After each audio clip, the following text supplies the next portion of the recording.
Hello friends, তোমরা সবাই কেমন আছো? আশা করি তোমরা সবাই খুব ভালো আছো, আর আমিও খুব ভালো আছি। আজকে আমি সকাল 7টা থেকে আমার ভিডিওটা শুরু করলাম।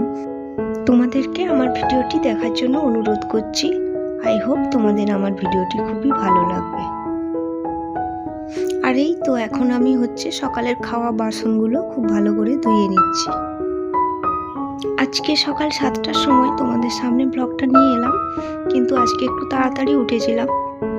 কালকে রাত্রিবেলা আমি কিছু বাসন আগে মেজে রেখে দিয়েছিলাম, তাই আমার অনেকটা কাজ কমে গেছে। আজকে খুব একটা বাসন নেই, তাই আমি আজকে দেরি করেই ঘুম থেকে উঠেছি। আর এই তো এখন আমি বাসনগুলো ধুয়ে নিচ্ছি। বাসনগুলো মাজা হয়ে গেছে। আর এই প্রেসার কুকার মাজাটা খুবই কষ্ট, কারণ খুব ভালো করে না মাজলে ভেতরে একটা দাগ পড়ে যায়, হলুদ কালার হয়ে যায়, তাই ওটা মাজতে আমার অনেকটা সময় লেগে যায়। বেশিরভাগ লোকই প্রেসার কুকারে রান্না করতে খুবই পছন্দ করে, কারণ খুব তাড়াতাড়ি রান্নাটা হয়ে যায়। কিন্তু বিশ্বাস করো, আমি প্রেসার কুকারে রান্না পছন্দ করি না।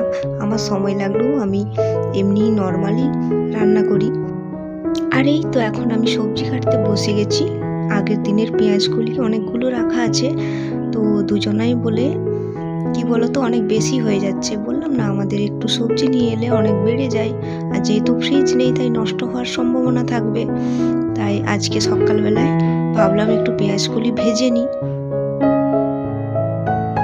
শুধু পেঁয়াজগুলি ভাজা খেলে কতটা ভালো লাগে না আমার, তাই ওর সাথে আমি একটা আলু মিশিয়ে নেব, কারণ আলু আর পেঁয়াজগুলির এই কম্বিনেশনটা খুবই ভালো লাগে। তো তোমরা এতদূর পর্যন্ত যারা আমার ভিডিওটা দেখছো, যদি তোমাদের কোনো একটু জায়গা ভালো লেগে যায় তবে অবশ্যই আমাকে কমেন্ট করতে ভুলো না কিন্তু। আর যদি অবশ্যই তোমাদের খুবই ভালো লাগে আর প্রতিদিন এরকম ভিডিও দেখতে চাও, তবে সাবস্ক্রাইব করে আমার পাশে থাকো। আর যে বন্ধুরা আমার চ্যানেলটি অলরেডি সাবস্ক্রাইব করে পাশে আছো, তাদেরকে তো আমার অসংখ্য ধন্যবাদ। আর যারা আমার ভিডিও দেখে খুব সুন্দর সুন্দর কমেন্ট করো, তোমাদেরকে তো আমার অসংখ্য ধন্যবাদ। ভিডিও ছাড়ার পর আমি এই সুন্দর কমেন্টগুলো পাওয়ার জন্য বসে থাকি। এটা মনে হয় সবারই হয়, কেন বলো তো? কেউ কোনো কাজ করলে সেটার ফিডব্যাক পাওয়ার জন্য প্রত্যেকেই বসে থাকে যে তার কাজটা ভালো হচ্ছে কি না। সেই রকম আমিও ভিডিওটা যখন ছাড়ি, আমার মনে হয় যে ভিডিওটা যদি ভালো হয় তাহলে অবশ্যই এরকম সুন্দর সুন্দর কমেন্ট পাবো। আর এই কমেন্টগুলো আমার কাছে একটা ফিডব্যাকের মতো। আর তোমাদের সাথে কথা বলতে বলতে আমার সবজিগুলো কাটা হয়ে গেছে।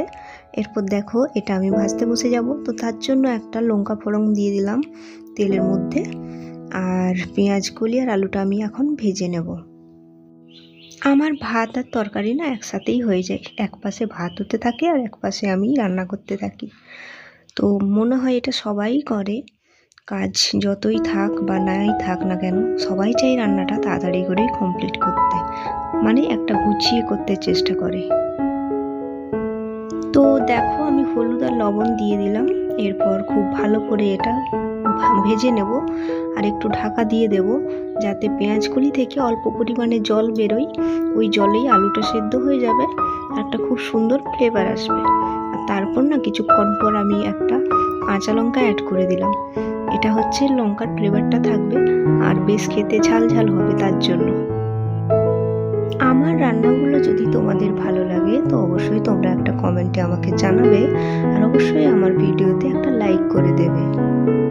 আর এই তো ভাতটা হয়ে গেছে। তো ভাতটা আমি এখন ফেনাটা ঝরিয়ে নেব। এই ডেকচিটা ভাতের হাঁড়ির সাইজে খুব সুন্দর হয়েছে। আমার ফেনা ঢালতে খুবই সুবিধা হয়।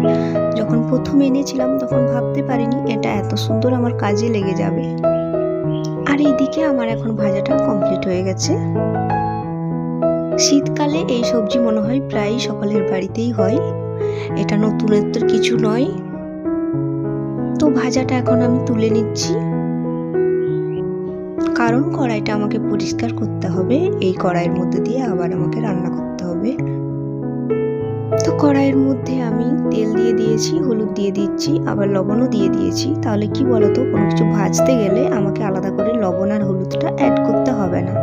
তো এর মধ্যে আমি 2-4টা বেগুন রয়ে গেছিলো, ঘরের বেগুন, তো সেগুলো ভাজা হয়নি, দেখছি নষ্ট হয়ে যাবে। তো ওইগুলো আমি এখন ভেজে নেব। ঘরের বেগুন বলে না, গাছের বেগুনগুলোতে কিছু কিছু জায়গায় পোকা ধরে গেছে, তাই বেছে বেছে কাটতে হয়েছে। কি বলতো, সার ওষুধ ছাড়া বেগুন তো। আর কিন্তু দেখবে তুমি বাজারে যখন কোনো কিছু কিনবে, সেগুলো না বেশিরভাগটাই ফ্রেশ হয় এবং ভালো হয়, কারণ ওগুলোতে সার ওষুধ দেওয়া থাকে, পোকামাকড় হওয়ার সম্ভাবনা থাকে না। তো বেগুনগুলো খুব ভালো করে হলুদ আর লবণের সাথে নেড়ে চেড়ে নিলাম। এটা এখন ভাজতে থাক। আর এদিকে এখন 8:30 মতো বেজে গেছে, তো ভাবলাম রোদ আসবে, তো জানালাটা একটু খুলে দিই, কারণ ঘরে হচ্ছে একটু রোদ ঢুকবে আর ঘরটা বেশ ভালো লাগবে। আর এই তো আমি কিছু মটরশুঁটি ছাড়াতে বসে গেছি। কেন বলো তো, আমি একটু ডাল করব, ডালের সাথে ভাবলাম একটু মটরশুঁটি দিয়ে দিই, কারণ মটরশুঁটিগুলো অনেকটা এনেছে, তো এগুলো তো খেয়ে শেষ করতে হবে। আর এই মটরশুঁটি ছাড়াতে ছাড়াতে না কিছুগুলো আমার মুখের মধ্যেও চলে যাচ্ছে। এটা মনে হয় সবারই হয়ে থাকে, তাই না? যারা আমার ভিডিওটি এতদূর পর্যন্ত দেখেছো, তোমাদের যদি কোথাও একটুও ভালো লাগে তো অবশ্যই একটা ভিডিওতে লাইক করে দিও, আর যদি খুবই ভালো লেগে যায় তাহলে একটা সুন্দর কমেন্ট করে দিও। আজকে তোমাদের সামনে আমি অন্য কোনো ভিডিও নিয়ে আসলাম না, আজকে রান্নার ভিডিওই নিয়ে এলাম, কারণ প্রায় দিনই তোমাদেরকে আমি আমার ঘরের ভিডিও দেখাই। আর একটা হাউস ওয়াইফকে তোমরা যেভাবে সাপোর্ট করছো খুবই ভালো লাগছে, কারণ তাদের তো ব্লগ করার মতো বা বেরোনোর মতো রোজ রোজ জায়গা থাকে না, তাই নিত্য নতুন কাজ দেখিয়েই তাদেরকে ব্লগটা বানাতে হয়। তারপরেও তোমাদের কাছে যে সাপোর্ট পাচ্ছি, এটাই আমার কাছে অনেক। তো এরপর গাছগুলোতে জল দিয়ে দিচ্ছি। দেখো এগুলোতে জল মানে মাটিটা শুকনো শুকনো হয়ে গেছিলো, তো আর খুব ফুল ফুটেছে, দেখতে পাচ্ছ পুরো গাছগুলো ভরে গেছে। তো আজকে না আমি ভিডিওটা এতটা পর্যন্তই রাখলাম। তো তোমাদের যদি আমার ভিডিও কোথাও ভালো লাগে অবশ্যই লাইক দেবে, কমেন্ট করবে। তো দেখা হবে তোমাদের সাথে আবার অন্য কোনো ব্লগে।